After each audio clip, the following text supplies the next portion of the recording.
What is up, guys? It's the Sound Alchemist. I need a haircut. But anyways, I'm here with... Gershwan! You should cut your own hair. Oh, I'm scared. We're back at it, answering your questions. Hopefully you guys got some good hairdo ideas. Anyway, this is for the greater... So wait, did I just hear that you want people to comment and give you a haircut style? Are you going to get that hairstyle? Hell no. Okay. But I'll probably go with like the butcher's nails kind of look. So like dreads that pull back? Something like that. And this is a video series where we answer the questions left by you, the viewer. If you have a question for us, comment down below. Put question in front of your question because we get to those questions first. That is what Hades21 did. He asks, what happens to the Night Lords when they die, as they are not aligned to any Chaos God or the Imperium? That's a really good question, because as we know, whenever a Noise Marine dies, Slanesh eats or consumes the soul. For unaligned Chaos Space Marines, because they have already turned away from the Emperor, so they can't go into the Army of the Light like other Space Marines, what actually happens is that the Chaos Gods fight for their souls. And these fights are pretty intense. Demons come out, and you'll see like demonettes fighting coronet, what are those things called? Bloodletters. Bloodletters. For the soul of this fallen Chaos Marine. Now, even though it's pretty intense, it's also ugly outside of tense. Yes. Oh, sorry. All types of tenses. So ugly. If you run past them, you're actually in past tense. Yes, exactly. Time travel. Which is another question that I don't have. What's the next one? You guys got a lot of like rebuttals to our answers. But here's the question. Okay. Because we did Marvel versus the 40K universe. Marvel's got it. This one's by Brandon Hickman. Do Apothecary Dreadnoughts still do medical care?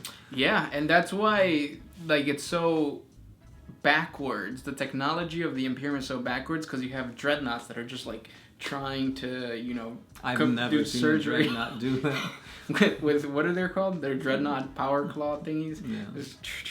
Imagine a Furioso Dreadnought trying to, you know, fix somebody up. I would love to see that. But yeah, the real answer is no, probably not, right? Probably not. I would not let one do it. Maybe he can like coach him, like, oh, you know, get the duodenum and then squeeze it to the left. But yeah. This one's by Outlier07. Can Astartes, Eldar, and other Xenos join the Tau, much like humans can? Yes, but you probably won't see them doing it. Again, the Eldar are very, very, very, very, very cocky. They see every other race as beneath them, so most likely they won't join them. If anything, the Tau would have to help the Eldar. And then when it comes to Astartes, they're xenophobic, so they won't do that. Yeah, you got to think about it like this. Eldar see humans as monkeys, and the Imperium is enormous, and yet they see, or how bad must they see the Tau, because the Tau is basically a speck on one side of the galaxy. Yeah, they're a very, very, very, why am I saying very a lot today? Very. They're a very young race. And if you want to know more about the Tau, check out our Is There a Tau Chaos God coming out? Oh yeah, very interesting. Maybe, maybe not. Next question comes from Arsene Sparda. Was the Emperor taller than a Primarch? Yes. I don't know, that's weird, because like in a lot of images of the Emperor, he's like various heights. It's like sometimes he's as big as a Space Marine, sometimes he's like human height. I think it has to do with his armor. And also he can change, if I remember correctly, he can change his height. So it doesn't really have to do about his armor. Well, I mean... Well, because I don't know if that's true or not. I remember a comment saying something like that, but I haven't come across it in the lore, that he can change his height. But I heard somebody say that it's in one of the books. This is really annoying shit. I can cut your hair right now. I bet. No, we can't. Next question. This one's by Darmonk. Can Superman be considered a Akutan in a human body in the sense that he feeds off the stars? No. No. He'd be more of like... Man. You look like a rogue. Thank you. Because we started playing D&D, and I play a rogue, and the rogue is supposed to have a hooded thingamajig. There you go. Now you look like a cholo. Essay. What were you saying? Fuck. I mean, beep. Can Superman be considered a Akutan in a human body? Oh. Because he feeds on stars. Oh, you have to remember that these creatures were parasites, so they were actually inside the star consuming them. They weren't, like, the Superman gains power from the sun, like we gain power from the sun. In the winter, if you live in the Midwest, you get, like, pretty pissy really quick because you haven't been exposed to the sun. You can't. You go outside, your balls freeze. But in summer, you go outside and people are much happier. That's why people in California are just like... Because their balls are unclenched. Exactly. They can hang low. Right, and it's like since pee is stored in your balls, you have to pee a lot more often in the winter. Yeah, because it shrinks up. Mm-hmm. Yellow snow. Trust us, kids. Next question comes from Rafael Ruiz.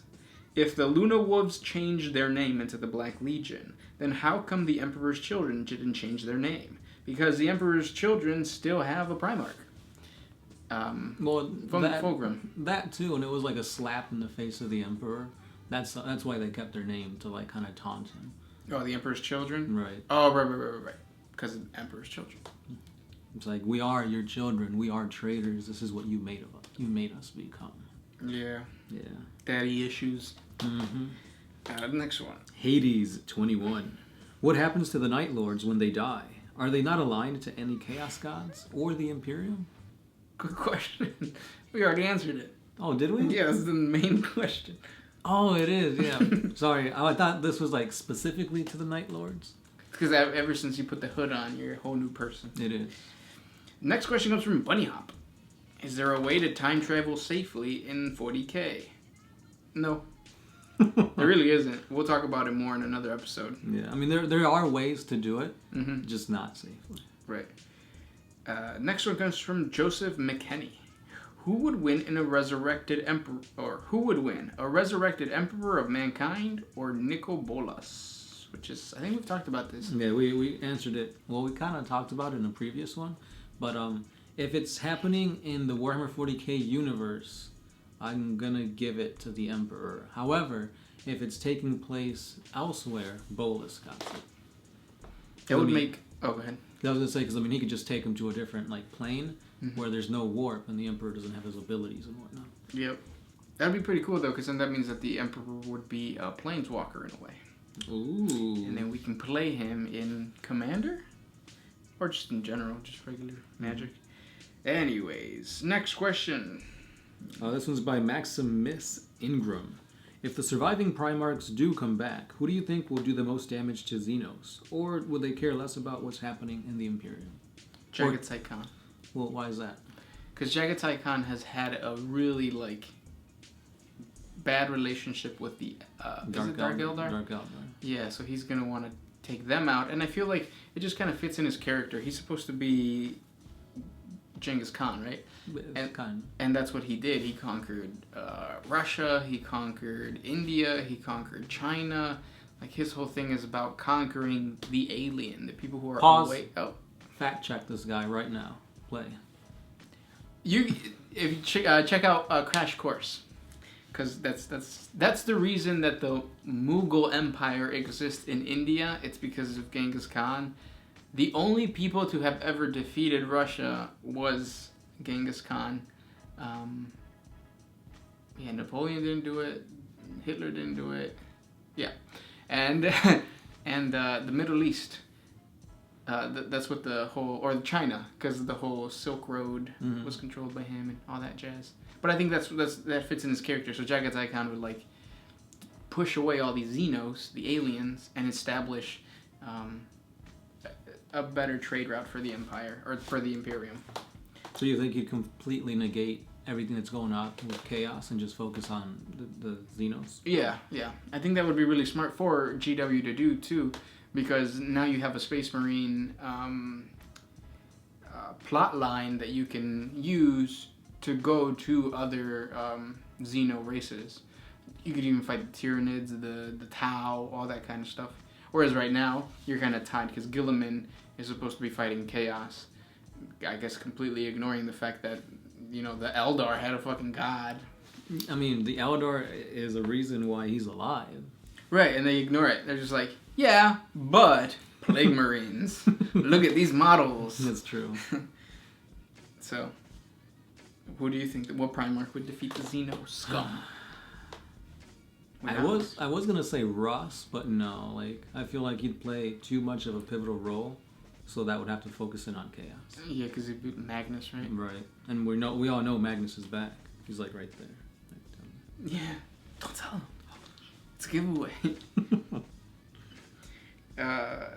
Yeah. Next question. Pineapple. Who do you think are the 3 strongest chapter masters, both in tactics, combat strength, or separate, whichever you want? So who are the top 3 chapter masters? The only 3 I know. It would be what's his name? See, he doesn't even know 3. I don't. Oh, I got him in my head. It's the Blood Angels. Dante, and then it's the Space Wolves. Ragnar. No, Ragnar Blackmane. He's not. He's just like a wolf lord. Who's the? What's his name? Logan Grimnar.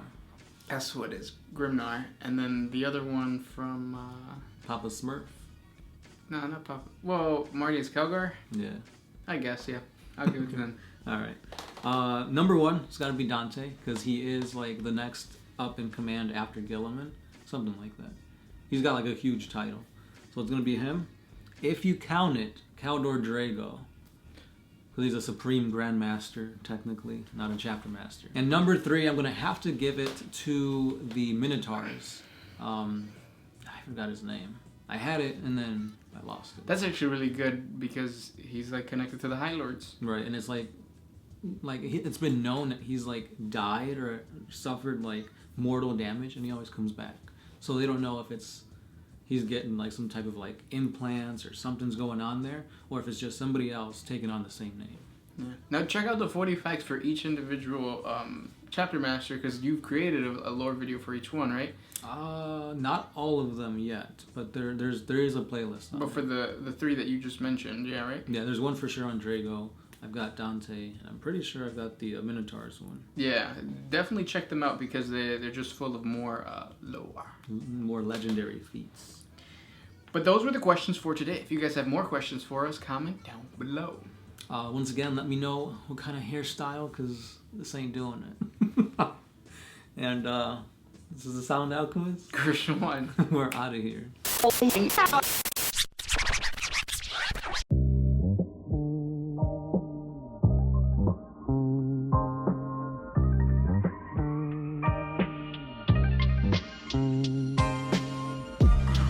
if you could put my freedom first.